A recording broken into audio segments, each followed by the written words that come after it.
in the heart of a forgotten slum, where tin roofs shimmer under the weight of survival. A little girl named Amara dared to dream. Her world was dust and struggle. Her playground, the streets. Her classroom, a flickering street lamp. But inside her, burning quietly, was a fire no hardship could extinguish. This is not your regular story of poverty. It's a story of power, of a girl who walked past temptation, past betrayal, past every closed door, and built her own.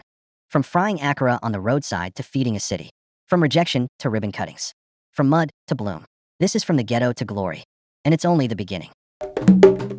In the heart of a crowded African ghetto, where tin-roofed houses leaned on each other like tired friends, and where the smell of roasted corn mixed with dust from the busy streets, lived a young girl named Amara. Life in the ghetto was a daily test of patience and survival. Children played barefoot in muddy alleys. Mothers sold vegetables by the roadside, and fathers wrestled with odd jobs that hardly paid enough to keep hunger away.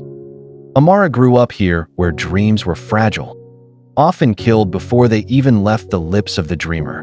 Yet, inside her small frame burned a fire too bright for her environment to put out. She had one belief etched in her heart. I may be from the ghetto, but the ghetto is not the end of me. Amara's childhood was marked by hardship. Her father left when she was only 6 years old, and her mother became both the breadwinner and caretaker, selling fried bean cakes by the roadside. Sometimes, Amara would laugh and say, "Mama, if beans could build a mansion, we'd be the richest in Africa." Her humor made her mother smile through tears, but reality was harsh. Many nights, they ate little more than pap and groundnuts. School fees were always a battle. More than once, Amara was sent home for not paying. But here's where her resilience started. Instead of crying, Amara would take her notebook, sit under a streetlight, and teach other kids what she had learned in class for a few coins. That money went straight to paying her fees. As she grew, the ghetto offered her its dangerous choices.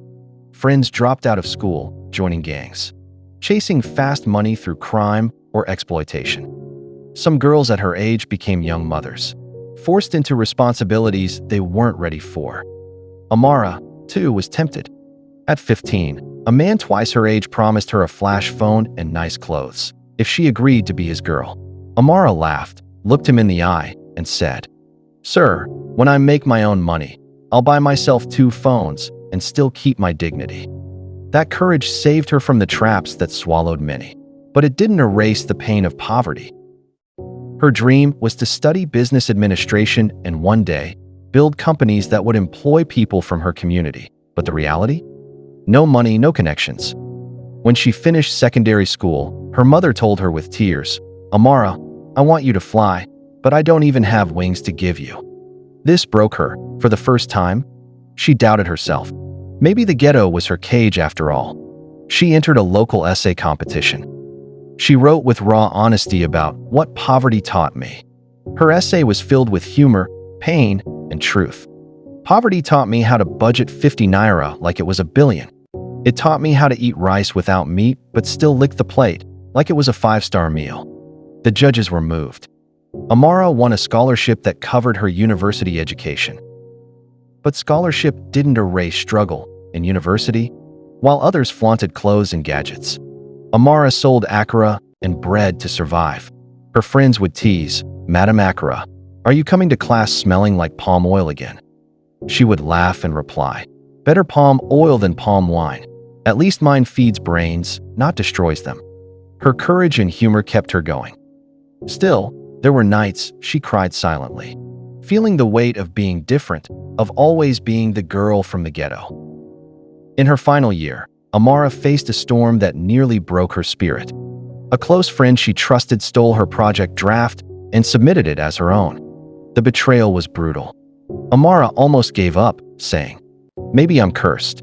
Maybe success isn't meant for people like me." But she remembered her mother's words. The ghetto may be dark, but even in darkness, a candle still shines. Fueled by fire, she stayed awake for weeks, rewriting her project from scratch.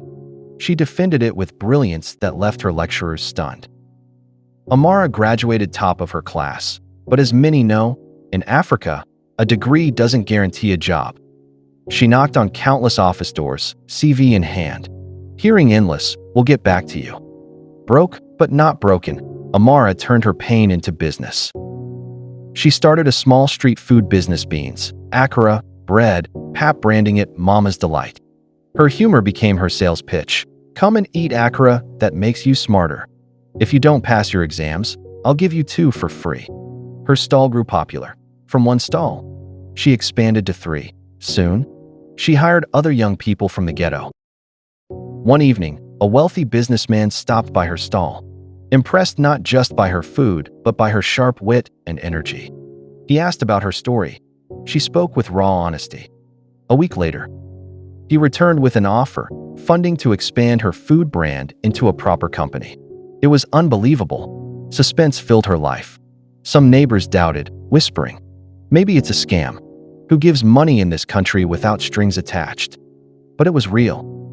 With courage, Amara took the chance. Years later, Amara's small akara stand had transformed into a fast-growing restaurant chain across the country. From borrowing candles to study, from eating pap at night, she now signed checks with millions. She now lit up homes by sponsoring children's education. She returned to her ghetto, not to boast, but to build. She opened a youth empowerment center where she taught skills, entrepreneurship, and resilience. Standing on a grand stage one day, addressing thousands, Amara said with tears in her eyes, I came from a place where dreams were left to die, but I stand here as proof that the ghetto is not the end of you. If life throws you into the mud, don't stay there. Plant your roots, grow, and one day, bloom so bright that the world cannot ignore you. Amara's life became a symphony of resilience, humor, courage, and victory. If you're moved with this story, please subscribe, comment, like, and share.